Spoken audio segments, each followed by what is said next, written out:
ইরানের সাম্প্রতিক ক্ষেপণাস্ত্র হামলার পর বিমান প্রতিরক্ষা বাহিনীর কমান্ডারকে বদলি করেছে ইসরায়েল। বুধবার এক প্রতিবেদনে এ তথ্য জানায় সংবাদ সংস্থা মেহের।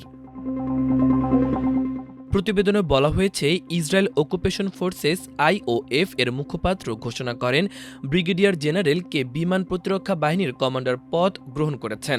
তিনি ব্রিগেডিয়ার জেনারেল জি এর স্থলাভিষিক্ত হয়েছেন, যিনি গত 4 বছর ধরে এই পদে দায়িত্ব পালন করছিলেন। বিমান বাহিনীর কমান্ডার মেজর জেনারেল টোমার বারের নেতৃত্বে বিমান প্রতিরক্ষা স্কুলে ক্ষমতা স্থানান্তরের অনুষ্ঠানটি অনুষ্ঠিত হয়। সামরিক বাহিনীর মতে, chief of staff lieutenant general Eyal জামিরের প্রণীত এবং যুদ্ধ বিষয়ক মন্ত্রী ইসরায়েল কার্টসের অনুমোদিত এই নিয়মগুলো আগামী মাসে কার্যকর হবে। ইরান ও ইসরায়েলের সাম্প্রতিক 12 দিনের সংঘাতের পর এই রদবদলের ঘটনা ঘটেছে। ইসরায়েলের উস্কানিমূলক হামলার প্রতিবাদে ইসরায়েলি অধিকৃত অঞ্চলগুলোতে একের পর এক প্রতিশোধমূলক হামলা চালায় ইরান।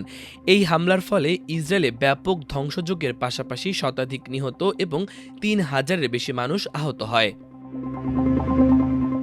এদিকে ইসরায়েল যুদ্ধে অস্ত্র হিসেবে কালো জাদু ব্যবহার করেছে বলে অভিযোগ তুলেছে ইরান।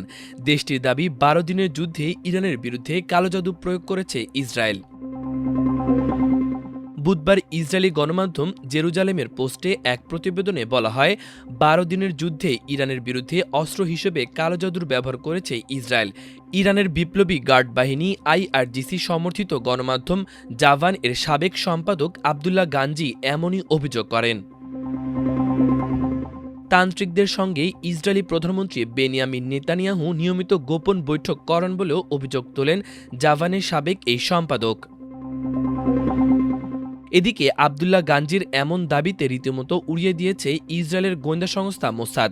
নেশা করে ওই সাংবাদিক এমন পোস্ট করেছেন বলেও মন্তব্য করেছে সংস্থাটি। ভূতের ইমোজি দিয়ে ব্যঙ্গাত্মক অর্থে মোসাদের পোস্টটি শেয়ার করেন ইসরায়েলি রাজনীতিবিদ ওয়ালিদ গাদবান। এর আগেও গাজায় আগ্রাসন চালানোর শুরুতে ইসরায়েলের বিরুদ্ধে জাদুবিদ্যা ও অশরীরী বিদ্যার চর্চার অভিযোগ তুলেছিল ইরান। মাল্টিমিডিয়া ডেস্ক, আমার দেশ।